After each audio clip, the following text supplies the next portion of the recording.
오늘 우리가 들을 하나님 말씀은 신약성경 누가복음 7장 35절에서 50절까지가 되겠습니다. 36절부터 교독을 하겠습니다. 한 바리새인이 예수께 자기와 함께 잡수시기를 청하니 이에 바리새인의 집에 들어가 앉으셨을 때에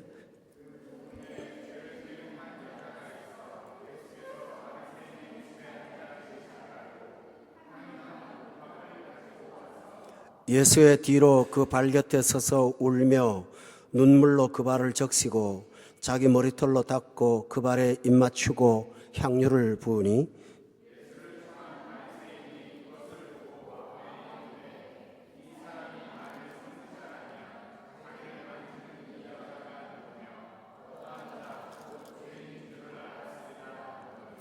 예수께서 대답하여 이르시되 시몬아 내가 내게 이럴 말이 있다 하시니 그가 이르되 선생님 말씀하소서.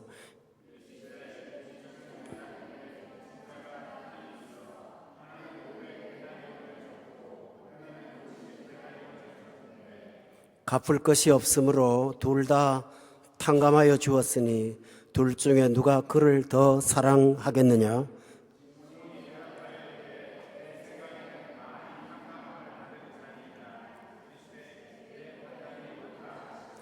그 여자를 돌아보시며 시몬에게 이르시되 이 여자를 보느냐? 내가 내 집에 들어올 때 너는 내게 발 씻을 물도 주지 아니하였으되 이 여자는 눈물로 내 발을 적시고 그 머리털로 닦았으며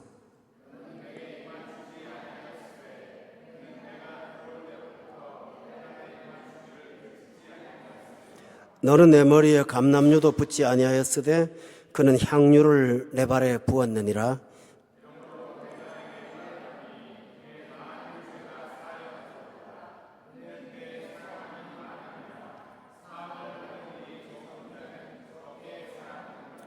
이에 여자에게 이르되 내 죄사함을 받았느니라 하시니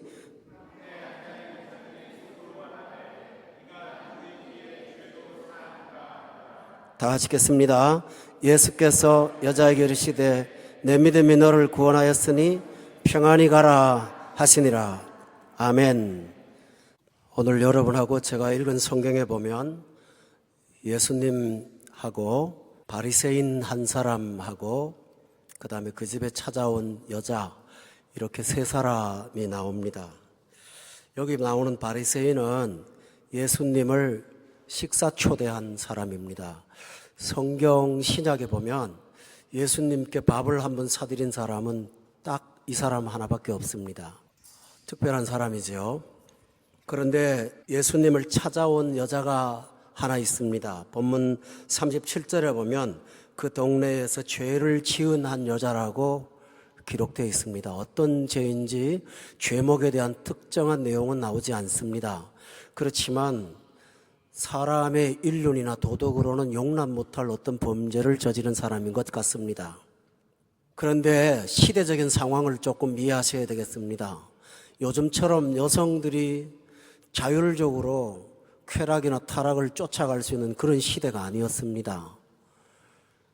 과부가 되면 직업도 없고 또 남편이 그 여자의 죄 때문에 죽었다는 그런 사회 통념 때문에 사람 취급을 못 받았습니다. 그러니까 여자가 먹고 살기 위한 수단으로는 하나밖에 없습니다. 뭔지 여러분 말씀 안 드려도 알겠죠? 제 생각에는 이건 제 생각입니다만 의도적으로 죄를 짓기보다는 먹고 살기 위해서 범죄하고 사람들한테 조롱거리가 되는 그런 아주 고통받는 소외된 계층이라고 말할 수가 있겠습니다. 어쨌든 죄를 지은 한 여자라는 사실은 사람의 분류입니다. 그런데 예수님은 구별된 바리새인, 죄 지은 여자 이렇게 분류하지 않았습니다. 이렇게 분류하지 않고 본문 47절에 예수님이 이런 말씀하셨습니다. 사랑함이 많은 사람, 그 다음에 적게 사랑하는 사람. 어떤 사람은 사랑이 많은 사람, 어떤 사람은 작게 사랑하는 사람. 이렇게 분류했습니다. 이 차이를 어떤 설교자는 예수님과 관계가 행복한 사람이 있고 예수님과 관계가 불행한 사람이 있다고 설명을 했습니다. 어떤 사람은 감격이 있는 신앙이 있고 어떤 사람은 무감동한 신앙의 차이가 있습니다. 어떤 사람은 집으로 예수님을 모셨지만 어떤 사람은 마음에 예수님을 모신 사람입니다. 어떤 사람은 예수님에게 밥을 사드렸습니다. 그러나 어떤 사람은 자신의 향유를 깨어서 주님 앞에 드렸습니다. 이렇게 극명한 차이가 있습니다. 오늘 이 말씀을 들으시는 여러분, 이것은 신앙생활 잘하고 못하고의 문제라고 생각하지 마십시오. 이 부분은 여러분의 죽고 사는 생명의 문제와 관계가 있습니다. 그 까닭이 있습니다.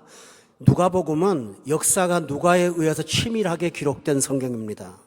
그렇기 때문에 앞뒤 전후 문맥에 굉장히 중요한 내용들이 담겨 있습니다. 여러분이 지난 시간 저와 함께 말씀을 들었던 30절에 보면 바리새인과 율법교사들이 나옵니다. 그들의 문제가 이 세대의 불신 시대라는 것을 가르쳐 주었습니다. 그런데 오늘 36절에 보면 그 많은 바리새인 중에 특정한 한 바리새인의 문제를 다루고 있습니다. 그렇다면 이 바리새인의 문제는 주님을 더 사랑하고 덜 사랑하는 문제가 아니라 천당과 지옥의 왔다 갔다 하는 사이에서 그는 아직도 구원받지 못한 사람이라는 사실을 하나님께서 드러내고자 하시는 것입니다. 더 심각한 문제는 바리새인은 종교인입니다. 교회를 출석하는 사람입니다. 하나님의 존재를 인정하는 사람입니다. 그런데 그는 안에 들어와 있다고 하지만 바깥의 사람입니다. 그는 믿었다고 하지만 불신자입니다. 그는 예수님을 예의상 대접했지만 그의 마음의 세계에는 조금도 드러놓지 않는 영접하지 않은 사람입니다. 그런데 외형으로 볼 때는 그 동네에 죄를 지은 한 여자는 지옥 갈 여자고 바리새인은 천당 갈 사람입니다. 그러나 주님은 그들의 본질을 보시면서 바리새인이야말로 지옥에 떨어질 사람이고 그 동네에 죄를 지은 여자야말로 천국의 안방에 갈 수 있는 사람이라고 표현하신 것입니다. 사람이 보시는 관점과 하나님의 불꽃 같은 눈으로 보는 관점은 이렇게 다를 수 있습니다. 물론 범죄를 정당화시키는 것은 결코 아닙니다. 불륜과 부도덕한 삶을 살았음에도 불구하고 그가 정당하다고 인정받는 것은 결코 아닙니다. 예수님은 이 사람의 삶을 인정해 준 것이 아니라 용서해 주었습니다. 예수님은 이 사람의 삶이 옳다고 긍정한 것이 아니라 그가 새로운 삶을 살도록 새롭게 만들어 주셨습니다. 그렇다면 무엇의 차이가 있기에 이 거룩한 바리새인은 하나님 앞에서 버림받은 존재요, 이 죄 많은 여자는 구원의 백성입니까? 그 차이를 오늘 이 시간 저하고 여러분이 찾아보도록 하겠습니다. 우선 바리새인에 대한 이야기를 좀 하겠습니다.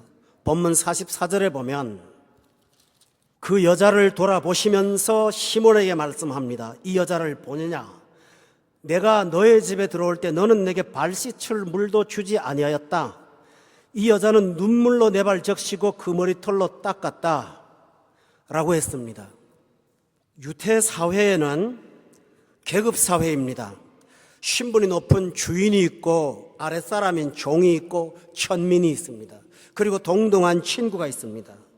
집에 들어왔을 때 그 신분의 계층을 무엇으로 구분하느냐 하면 샌들을 신고 다니는 나라이니까 발을 씻겨 드리는 것이 누구냐 하는 것으로 신분을 구별합니다. 서로 발을 씻기는 것은 친구끼리 그럽니다. 대등한 사람은 네 발 씻겨주고 내 발 씻겨주고 합니다. 그 다음에 아랫사람한테는 집에 하인을 시켜다가 저 발 씻겨드려라 합니다. 근데 그보다 못한 사람한테는 저기 물 있으니까 물 떠다가 네가 발 씻으라고 말을 합니다. 아니 그보다 조금 높은 사람한테는 물이라도 떠다주면서 발 좀 씻고 들어오게 이렇게 말합니다. 그러나 이것도 아니고 저것도 아닌 사람은 발 씻을 물도 주지 않습니다. 오늘 이 시몬에게 예수님은 어떤 분이십니까? 씻겨드릴 분도 아닙니다. 서로 씻겨준 분도 아닙니다. 하인을 시켜서 물 갖다 드리라고 한 사람도 아닙니다. 물 갖다 놓고 발이나 씻으라고 말하는 사람도 아닙니다. 씻을 물도 주지 않았습니다. 집에는 들어왔지만 그분이 거룩하고 높은 분이라는 사실을 인정하지 않았습니다. 예의 차원에서 예수님을 밥 한 끼 사드렸지만은 71명의 사내들인 공회당에서 밥 사준 유일한 사람이지만 아무도 밥 사주지 않았지만 밥은 샀음에도 불구하고 주님이 자기 아랫사람도 못한 대접을 받도록 만든 사람입니다. 오늘 저는 여러분에게 묻습니다. 여러분은 인생의 인간관계의 우선순위를 놓고 볼 때 여러분보다 예수님은 어떤 위치에 계십니까? 다시 묻습니다. 여러분은 예수님이 인간관계에서 어떤 위치에 계십니까? 발을 씻겨 드려야 될 분입니까? 서로 발을 씻기는 분입니까? 아니면 하인을 시키는 사람입니까? 아니면 발 씻겨 드릴 가치도 없다고 생각하시는 분입니까? 예수를 믿는다고 하면서도 신앙은 있지만 신앙의 대상인 예수 그리스도가 존귀와 영광을 받을 대상이 되지 못하는 분들이 오늘 이 자리에 많이 계십니다. 그는 적게 사랑한 것입니다. 주님은 이 사람한테 나쁘다고 말하지 않았어요. 적게 사랑한다고 했습니다. 두 번째로 본문 45절에 보면 너는 내게 입을 맞추지 않았다고 되어 있습니다. 중동에 사시는 여러분은 중동 문화를 잘 압니다. 남자들끼리 입은 맞추지 않지만 볼에다가 가까운 친구들은 뺨에다가 입을 맞추죠.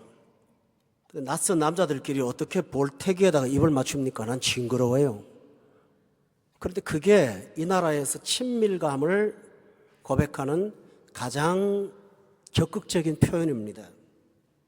이 사람은 예수님을 모시기는 했지만 예수님하고 친하지를 않아요. 기독교에 관해서 어느 정도 수용은 하지만 예수님하고 친한 관계가 아니에요. 이렇게 식사는 할 수 있지만 매우 서먹서먹한 관계예요. 한 공간에 같이 앉아 있으면 뭔가 불편해요. 여러분 이런 경우 기억하십니까? 엘리베이터 조그만 공간인데 누가 먼저 타고 있으면 들어가기 싫습니다. 저도 그렇습니다.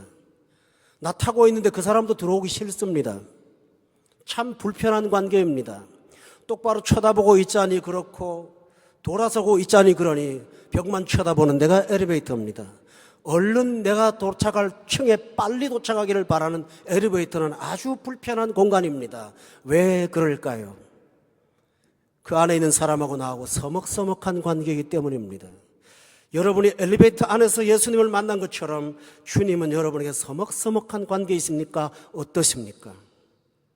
볼에 뺨에다가 입을 맞출 수 없는 사람입니다.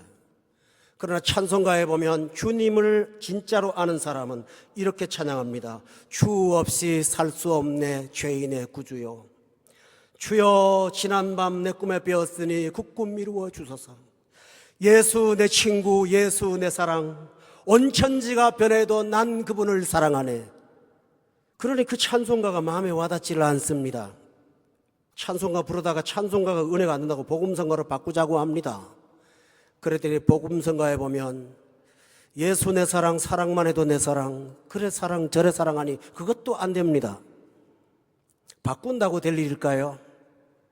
예수 사랑해요 나주 앞에 엎드려 마음 경배 고백 다 드리나이다. 이게 뭐 돼야죠.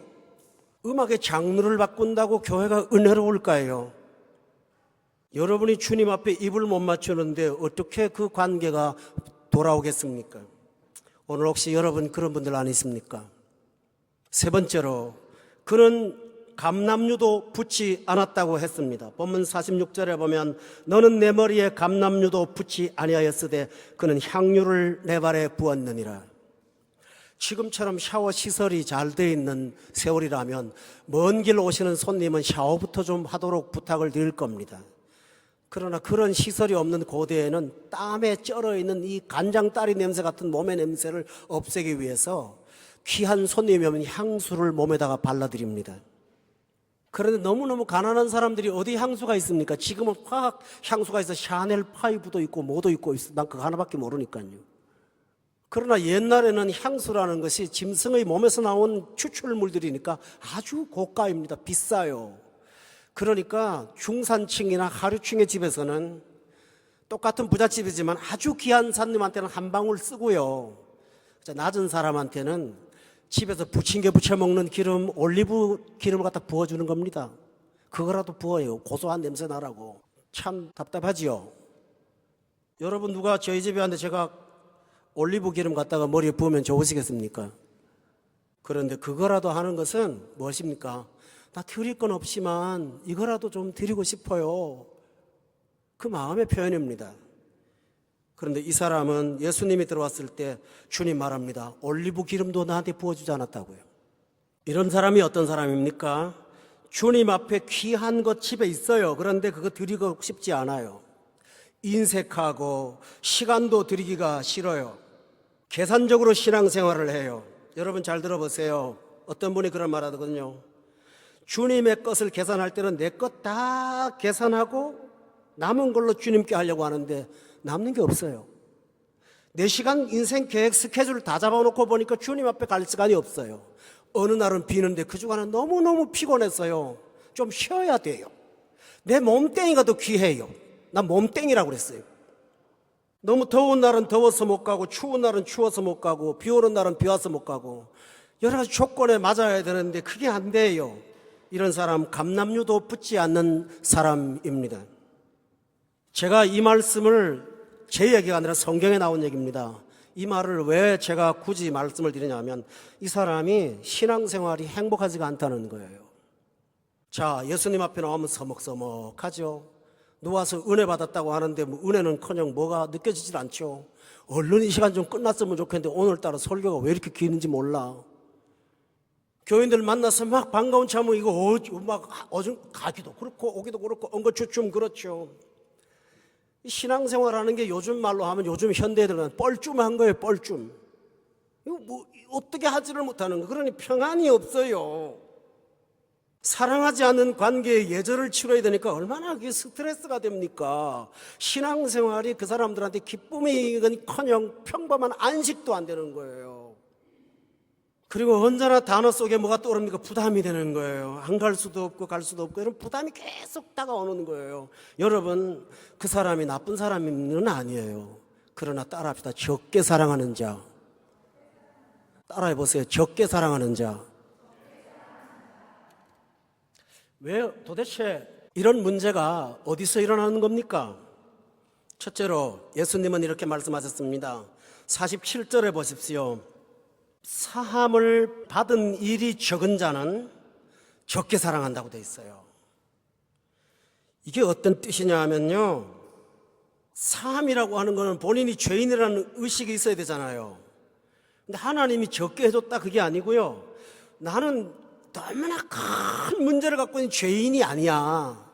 난 조금 불완전할 뿐이야. 난 내 인생에서 조금 어떤 신의 도움이 필요한 정도는 인정해. 사람이 어떻게 완전하겠어? 살다 보면 양심의 가책도 있을 수 있지. 이 부분에 관해서는 소용을 해요.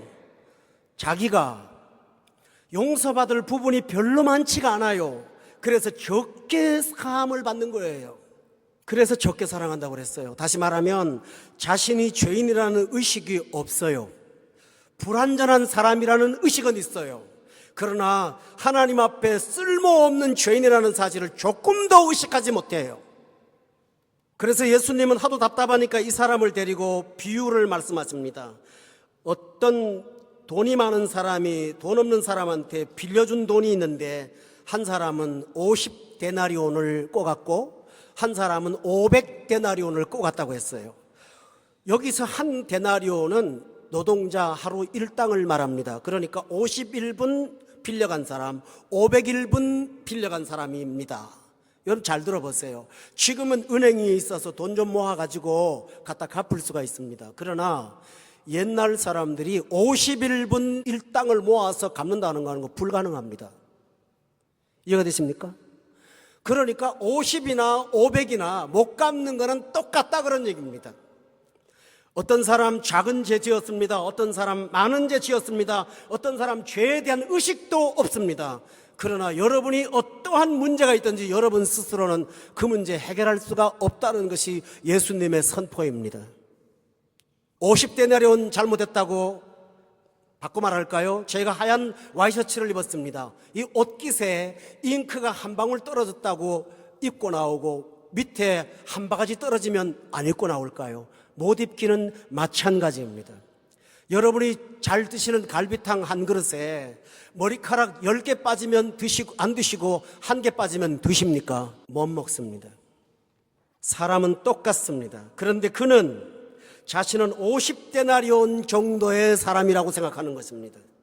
그런데 예수님이 이 대화를 이 시몬한테 너 같으면 어떤 사람이 둘 다 탕감을 받았는데 어떤 사람이 갚아준 사람, 탕감해준 사람을 더 사랑하겠니? 대답 뻔하잖아요. 무슨 대답일까요? 500데나리온 받은 사람입니다. 그는 정답을 압니다. 정답을 모르는 게 아니에요. 근데 문제는 그 정답을 자기에게는 적용하지 않는다는 것입니다. 그는 그 정답을 이 동네에 죄 지은 여자한테 지금 적용하는 거예요. 그리고 그 여자가 죄인이고 자기를 만지는 줄도 모른다고 하는, 그렇게 생각하는 그런 것 같은 예수님한테 비난하는 거예요. 여기에 슬픔이 있습니다. 불행이 있습니다. 본인이 죄인이다 하는 사실을 깨닫지 못하는 사람은 신앙생활을 하면서도 자기가 스탠다드예요.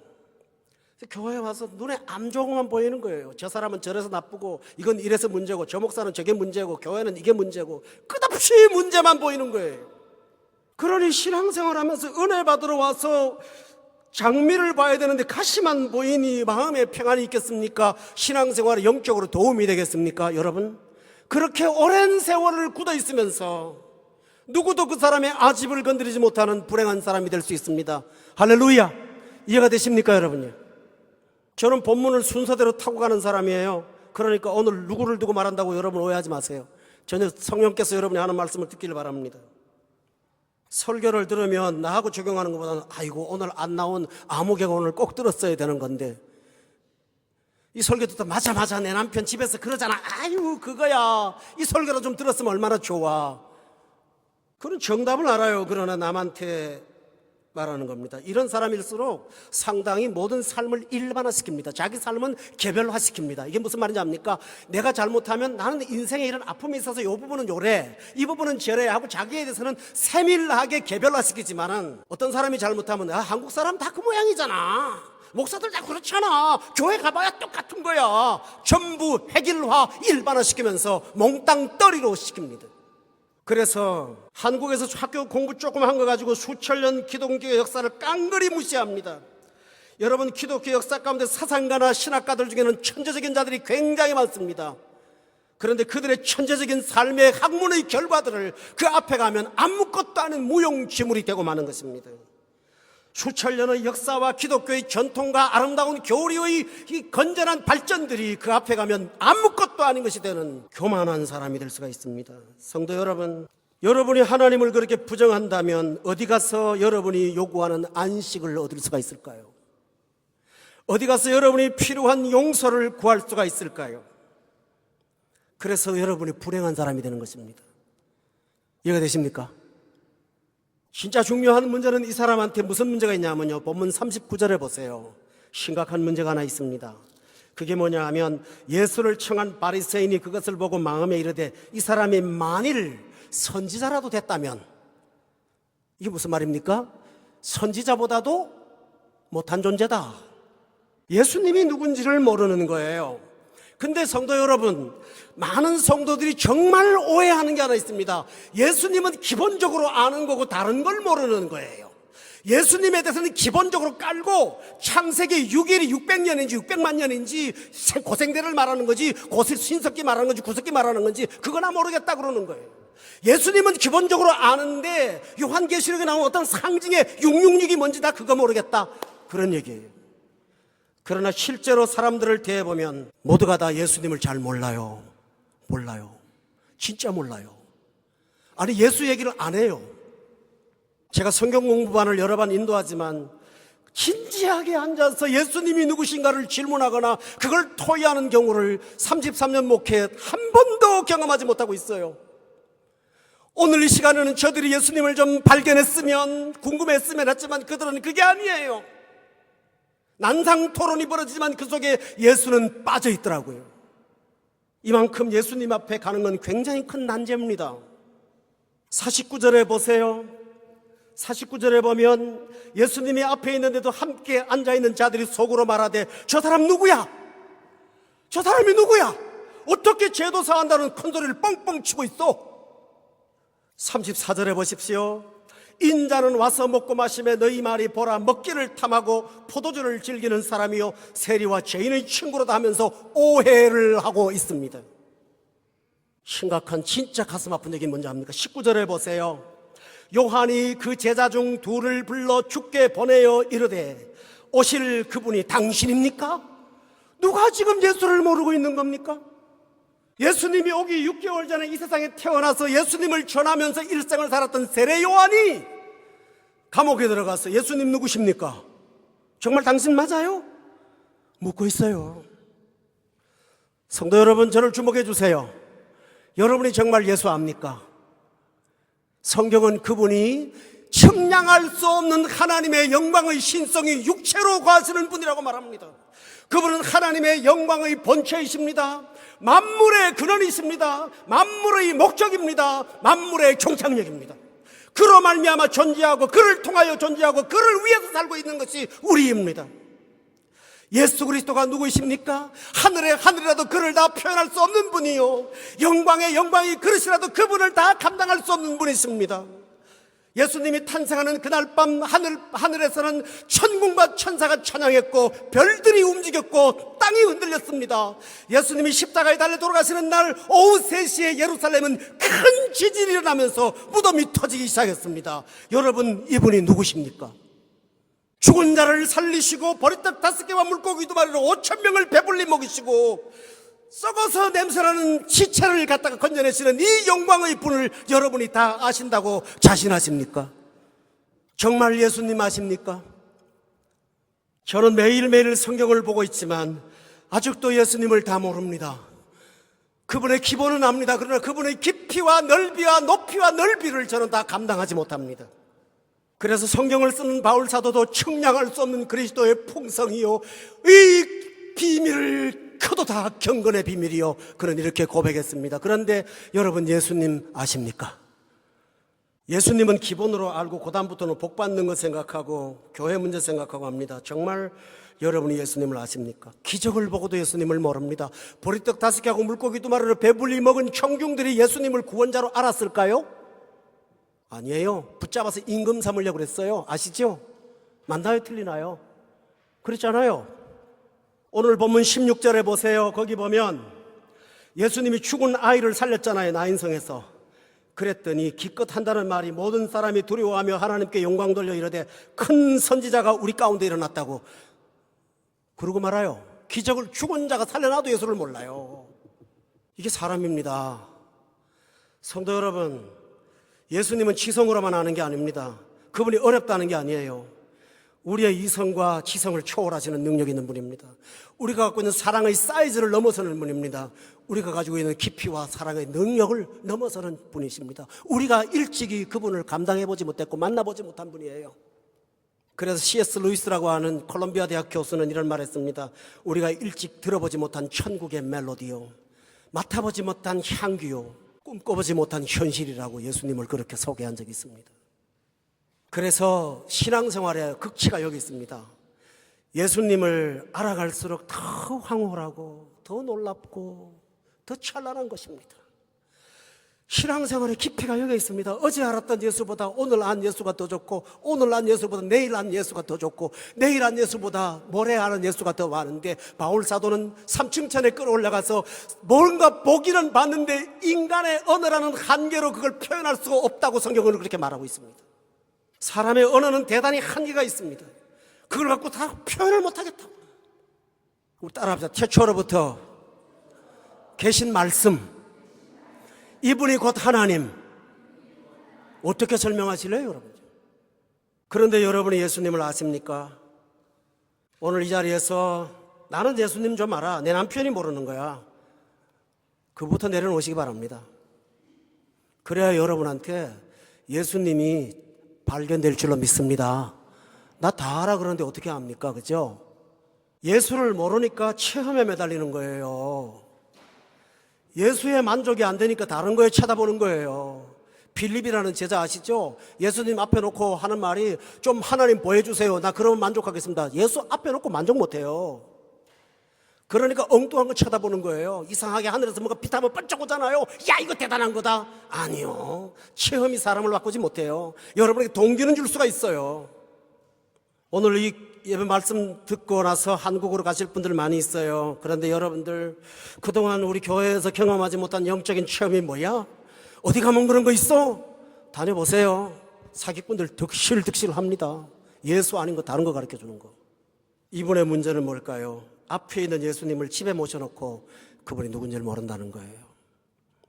우리 한번 따라합시다. 예수를 알자. 여러분이 알아야 됩니다. 그래서 적게 사랑하는 거예요. 예수님은 이 사람 보고 도덕적으로 잘못했다고 말하는 거 아니에요. 여러분 잘 살아온 거 알아요. 하나님 깨끗한 거 알아요. 근데 뭡니까? 주님 앞에 한 발짝 더 나가지 못한 거예요. 그러니 그분한테 입도 못 맞추고 발 씻을 물도 드릴 수가 없었던 거예요. 반대로 그러면 많이 사랑한 이 여자를 우리가 좀 살펴보도록 하겠습니다. 여러분, 이 여성은 예수님 찾아왔습니다. 어떻게 보면 바리새인은 예수님을 초대했으니까 더 귀한 일 했잖아요. 그러나 그 시대 문화를 알면 안 그럴 겁니다. 그 시대의 문화는 죄인은 손님을 불러드릴 수가 없어요. 그 집에 들어가는 게 모욕이에요. 그래서 지난번에 시간에 백부장이 우리 집에 들어오시면 감당하지 못하겠다고 하는 거 기억합니까? 우리 집에 당신 못 들어오십니다. 그게 예의가 아니거든요. 그러니까 이 여자는 자기 집에 모시고 싶어도 모실 수 없었고요. 세리도 마찬가지예요. 그래서 세리였던 삭개오가 예수님 우리 집에 오세요라는 말 못하고 뽕나무 위에 올라가서 쳐다보고 앉았었어요. 그러니까 예수님이 첫 번째 하는 말이 뭔지 압니까? 오늘 내가 너희 집에 가서 좀 자야겠다. 놀라운 진리예요. 놀라운 진리예요. 아무도 안 가려고 하는 그곳에 내가 오늘 밤 너희 집에 가서 좀 잠 좀 잘게. 그 바쁜 시간에 주께서 그랬습니다. 이 성경의 한마디가 그냥 평범한 말이 절대 아닙니다, 여러분. 이 여성은 예수님을 초대할 수 없는 사람입니다. 그런데 주를 찾아왔습니다. 찾아온다는 사실 자체가 그런 굉장한 용기와 모험이 필요했습니다. 온갖 피난과 욕을 다 먹어야 되는 상황이거든요. 그런데 와서 향유를 가지고 와서 주님에게 발에다가 부었습니다. 여러분, 이 여성은 바리새인하고 다른 것이 있습니다. 그는 주님이 생애 우선순위입니다. 향유 담은 옥합 비싸겠죠. 그래서 그 비싸다는 말이 여러 번 성경에 나와요. 특별히 가룟 유다가 어이구 저 비싼 걸 왜 깨갖고 그랬던 거 기억합니까? 그만큼 귀한 겁니다. 여자가 돈이 어디 있다고 그거를 붓겠습니까? 그런데 다른 제자들이 다른 성경에 보면 이 여자가 하는 걸 보면서 저 하는 일이 낭비라고 했던 거 기억합니까? 저걸 차라리 팔아서 가난한 사람들한테 나눠주면 좋겠지 왜 저 쓸데없는 짓을 하느냐고. 여러분, 우리 얼핏 보면 참 쓸모없는 짓 같아요. 예수님 발에다 그걸 잔뜩 갖다 부어요? 아니, 향유는 조금씩 쓰는 거지 그렇게 갖다 잔뜩 붓습니까? 여러분, 향수병을 막 통째로 뒤다 붓습니까? 안 그러거든요. 이것도 안 맞고 저것도 안 맞아요. 그러나 주님은 그녀의 마음을 보십니다. 우선순위거든요. 성도 여러분, 오늘 이 시간 제가 묻습니다. 여러분한테. 여러분이 주님이 우선순위가 되세요? 아니면 차선이세요? 아니면 오다 가다 만나는 사람이세요? 아니면 어떤 분이세요? 두 번째로는 그녀는 가장 귀한 경외를 하나님 앞에 드렸습니다. 오늘 본문에 보면 35절부터 50절까지요. 발에 대한 얘기가 7번 나와요. 발 닦았다, 발 씻었다, 발에 흘렸다, 발을 닦았다, 발을 높여드렸다, 내 발 씻을 물을 주었다, 발 씻을 물을 안 줬다. 발 7개가 나와요. 발이. 여러분이 헬라어 성경에서 헬라어의 특징 중에 헬라어는 7번을 반복하는 한 문장에 7번을 반복하잖아요. 최상급을 말합니다. 굉장히 의미 있는 얘기예요. 머리도 아니요, 몸도 아니요, 신체도 아니요, 발이도 아니요, 발입니다. 그것은 여러분이 기억하실 날이 있습니다. 세례 요한이 예수님을 보면서 뭐라고 하는지 압니까? 나는 그분의 신발끈도 묶어드릴 수 없는 부족한 존재야. 정말 주를 안다고 하는 것은 그 발만 봐도 거룩하고 영광스러운 거예요. 주님의 발의 흔적만 봐도 그분에게 감격할 수가 있어요. 왜냐하면 그 발은 구원의 발이거든요. 그 발은 나를 향하신 사랑의 발이거든요. 그래서 그녀는 주님의 행동을 알았어요. 그래서 가장 귀한 경외를 드렸어요. 여러분도 이렇게 하시기를 주의 이름으로 축원합니다. 세 번째로 그녀는 가장 귀한 마음 드렸어요. 오늘 본문에 보면 서서 울며 눈물로 그 발을 적시고 자기 머리털로 닦아 드렸다고 기록되어 있어요. 그녀는 자기 마음을 하나님 앞에 드렸어요. 그래서 예수님은 이런 마음을 보고 우리 한번 따라합시다. 그의 사랑함이 많음이라. 여러분 이렇게 되시기를 주의 이름으로 축원합니다. 그의 사랑함이 많음이라. 이런 사람이 행복한 사람이에요. 왜 그럴까요? 인생의 가장 귀한 것을 투자할 자리를 찾은 사람이잖아요. 그래요, 안 그래요? 여러분 솔직하게 물어볼게요. 여러분 직장에다 목을 걸어요? 후회 없는 선택일까요? 제가 직장생활 소홀히 하라는 얘기는 아니에요. 최선을 다하시는 거 당연한 거예요. 성실하게 사셔야 돼요. 그러나 여러분의 목숨을 걸 만큼 가치가 있다고 생각하십니까? 또 여러분이 어떤 취미라든가 어떤 것을 좋아하시는데 그게 여러분의 인생을 다 걸 만큼 그만큼 가치 있는 것입니까? 저는 여러분에게 다 물어보겠습니다. 여러분이 예수 빼놓고 이 세상에서 목도 걸고 생명도 걸 만큼 정말 가치 있는 거 발견하신 적 있습니까? 오늘 현대인들의 고통이 뭔지 압니까? 내가 최선을 다해야 될 가치를 찾지 못한 거예요. 내가 무엇에 인생을 걸어야 될지를 모르는 거. 이게 오늘 현대 사람의 문제입니다. 그러나 목을 걸 수 있는 어떤 내 삶의 추구하는 목적을 찾은 사람은 행복한 사람이에요. 저희 딸이 저한테 그래요. 아빠는 참 행복한 사람이야. 왜? 아빠가 하고 싶은 일을 하고 있으니까. 너는 어떤데? 난 아직 모르겠어. 왜 그런데? 아빠는 목사님이고 예수밖에 없으니까 행복하잖아. 나는 그렇지 않아. 내가 그래서 미안하게, 너 대한민국 1%거든. 근데 뭐가 불만족스러워서 그래? 나도 잘 모르겠어. 근데 아빠는 행복하잖아. 그 아이의 말처럼 저는 생명을 걸 만한 게 있거든요. 성도 여러분, 꼭 목사가 돼야만 되라는 것은 아닙니다. 그러나 여러분이 정말 예수님이 여러분의 생명과 가치를 투자할 만한 분이십니까? 여러분한테. 전 그걸 물어보고 싶습니다. 그러면 그 사람 행복한 사람이에요. 또 보세요. 여러분 돌아다니면서 한번 울어본 적 있으세요? 남자도 여자도요, 정말 감동 시큰받아서 시큰하면 울어보고 싶을 때 있어요. 근데 여러분의 마음을 영혼 밑에서부터 울컥울컥 하면서 내 온몸을 눈물로 호소할 수 있을 만큼 여러분의 온몸이 반응하는 어떤 것이 있습니까? 아니, 속으로 대답해봐요. 뭐 손 들고 대답할 필요는 없지만 설교 시간이니까 가만히 있으면 한번 물어보고 싶어요. 여러분 어떤 거에 울컥 드라마요? 그럼 뭐요? 어떤 음악회에 가서 한번 찡 하고 돌아오는 거요? 아니면 어떤 감동적인 그림이요? 무엇이 여러분의 영혼의 뿌리를 흔들고 눈물로 여러분 전인격을 흔들 게 있습니까? 아마 없을걸요. 그러나 신기합니다. 예수 만나면 내 마음, 내 영혼, 내 감정, 내 정신세계, 내 몸, 내 팔, 내 세포가 그를 향하여 곤두서는 것을 여러분이 경험하게 될 것입니다. 할렐루야. 경험하셨어요? 못한 분한테 얘기하면 속 터지는 얘기고요. 저 뭔 소리 하는 건가? 당신이나 정신병자 되라고 할 수도 있죠. 그러나 안 한 분 알잖아요. 그렇죠? 그 맛을 보고 나면 신앙생활을 함부로도 못해요. 목사도 힘들어지지만은 이게 얼마나 뜨거운 것입니까? 이 여자는 옥합도 깨트릴 수 있고 눈물도 쏟을 수 있고 머리털도 풀 수 있고 발밑에서 발을 닦을 수 있는 처절한 자리에 내려가도 그는 감격할 수가 있었어요. 행복한 사람입니다, 여러분. 이 사람이 행복한 사람이에요. 사랑하는 여러분 모두가 다 행복한 사람 되시기를 주의 이름으로 축원합니다. 그러니까 행복한 사람이니까 해바라기 사람 하하 웃는 것 같은데 왜 목사님은 안 웃으세요? 말 그러더만요. 진짜 기쁨은요 여기 있는 게 아니라 이 속에 있는 거예요. 그래서 성경에 보면 슬퍼하는 자 같으나 기뻐하는 자요, 없는 자 같으나 있는 자요, 망하는 자 같으나 모든 것을 다 가진 자요. 할렐루야. 이게 그리스도인입니다. 어떻게 이런 사랑을 할 수가 있을까요? 아까하고 반대지요.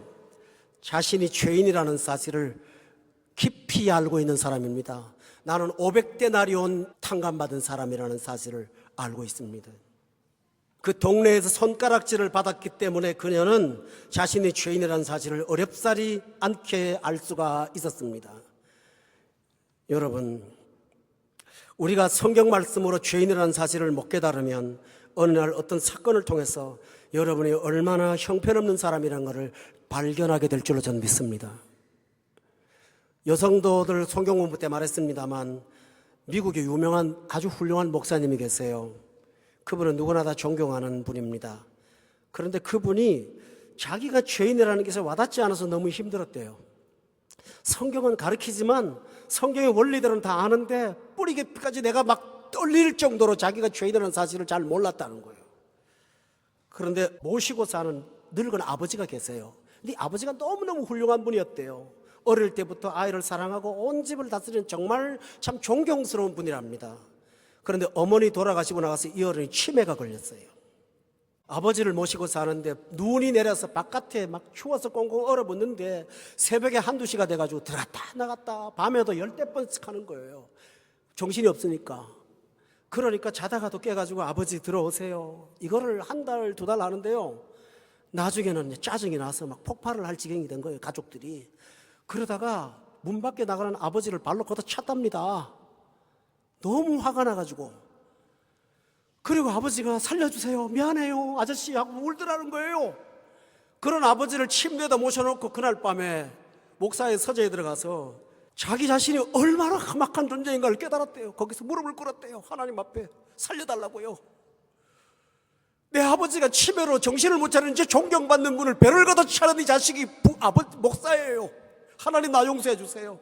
내 밑에 있는 죄의 뿌리가 이렇게 깊은 줄 난 처음 알았어요 하고 하나님 앞에 그날 밤 엎드렸다고 그는 솔직하게 책에다가 기록을 해놓았습니다. 여러분은 어떤 분이십니까? 여러분은 누구십니까? 지나가는 흉악한 살인자들을 대하면서 여러분은 아무것도 아니라고 생각하십니까? 우리는 하나님의 은혜가 없으면 이 자리에 설 수 없는 자라는 사실을 성경을 통해서 깨닫고 주님 앞에 나아오시면 여러분이 예수님 많이 사랑할 수가 있습니다. 할렐루야. 제가 아는 의사 선생님은 병원에서 행여병자 하나를 참 예수의 사랑으로 정성을 다해 치료하셨습니다. 그래서 돈도 없는 사람인데 집에서 죽도 써다가 먹이고 이래가면서 그 사람을 살려놨어요. 그런데 좀 정신 차려가지고 한 짓이 뭔지 압니까? 진로 소주 5병인가 사가지고 가서 집에 가서 퍼마셔가지고 다시 병 들어가지고 응급실에 오니까 그 의사 선생님이 그 와가지고 쳐다보겠어요? 근데 그 사람이 나한테 죽 한 그릇만 달라고. 나도 죽기 싫더라고요. 그래가지고 그걸 외면하고 나왔는데요 30분 뒤에 죽었어요. 제 마음이 어떨까요? 그 죽 한 그릇 달라고 하는데 그거를 주지 못하고 냉랭하게 돌아섰던 내 마음, 그 병원교회 목사, 그 선생님이나 나나 죄책감에 몸부림쳤어요. 죽어가는 사람의 마지막 소원을 못 들어준 거예요. 최선을 다한 내 선이 형편없는 거로 보면서 실망하고 절망했던 거예요. 여러분, 우리 인간 안 그렇습니까? 우리는 7번씩 70번 용서 못합니다. 할 수 있나요? 다른 사람한테는 좋게 하지만 어느 날 내 선이 거부당했을 때 여러분은 어떤 분이십니까? 우린 이런 사람이에요. 자기도 죄 지은 것이 많으면서 죄 지은 여자를 손가락질하는데 그 사람은 아마 그 사람한테 출입했을 거예요. 이걸 아는 사람은 십자가의 은혜가 얼마나 큰지를 압니다. 그래서 사랑합니다. 할렐루야. 그 사랑이 거기 있습니다. 또 하나, 예수님은 죄를 용서하시는 구원자라는 사실을 그녀는 알았어요. 오늘 7장에 보면요, 예수님 앞에 찾아온 사람들이 여러 종류가 있어요. 하인이 병 들어가지고 병 고쳐달라고 찾아온 사람도 있고요. 그 다음에 죽은 아이 살려놓은 사람도 있고요. 병자, 다리 저는 사람, 이런 사람 많죠. 다 어떤 문제를 갖고 예수님을 찾아왔어요. 그런데 이 여자에게 인생의 문제가 있었다고 성경에 기록되어 있나요? 없어요. 왜 없겠어요? 그런데 그것 갖고 안 왔어요. 뭐 갖고 왔어요? 단지 예수님 만나고 싶어서 왔어요. 그분 앞에 나아가서 내 마음에 있는 번민을 좀 풀고 싶었어요. 무거운 죄책감으로부터 좀 해방받고 싶었어요. 그녀가 예수님을 왜 찾아왔습니까? 그분 앞에 나가면 용서가 있다는 사실을 알아요. 그분 앞에 나가면 죄사함이 있다는 사실을 알아요. 그래서 예수님 앞에 나와왔습니다. 예수님이 누구십니까? 죄인의 친구라고 했던 그 예수님이 똑같은 말 아니에요? 아까 지난 시간에 보면 세리와 죄인들의 친구라고 비난해놓고 예수님이 죄인이 와서 만지니까 욕하잖아요. 사람은 이래요. 이중성이 있어요. 죄인의 친구라고 말해놓고 친구가 되신 그분은 왔는데 그걸 갖고 또 비난합니다. 그러나 예수님은 그녀의 마음에 죄사함과 용서를 선포하시고요. 본문 7장에 47절에 보니까 다 같이 한번 읽어봅시다. 47절 시작. 그의 많은 죄가 사하여졌도다. 이는 그의 사랑함이 많음이라. 사함을 받은 일이 적은 자는 적게 사랑하느니라. 할렐루야. 많은 죄가 사하여졌다고 주님께서 선포하고 있습니다. 그러니까 사랑하는 거예요. 주님이 나의 죄를 해결하시고 용서받은 주시는 구원자라는 사실을 깨닫고 나면 여러분의 마음에 사랑이 싹트기 시작합니다. 사랑이 시작될 거예요. 누구보다 더 뜨거운 사랑으로 주님 앞에 나아갈 거예요. 여러분, 그 사랑이 여러분에게 시작되시기를 주의 이름으로 축원합니다. 그 사랑이 시작되면 얻는 은혜가 있습니다. 첫 번째가 뭐냐 하면 예수님이 그녀를 받아주신 것입니다. 그 집에 왔습니다. 예수님이 그녀를 받았습니다. 다른 사람 다 거부하는데 예수님이 수용하고 이해해주고 받아주고 품어주셨습니다. 많은 분들이요, 교회에서 예수님 영접하세요 하니까 예수님은 언제나 와도 영접이 되니까 내가 힘들고 내가 어려운 거지 이렇게 고민하다가 영접하러 가면 되는 걸로 생각합니다.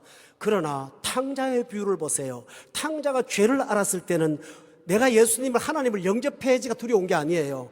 내가 영접이 될까? 나를 받아주실까?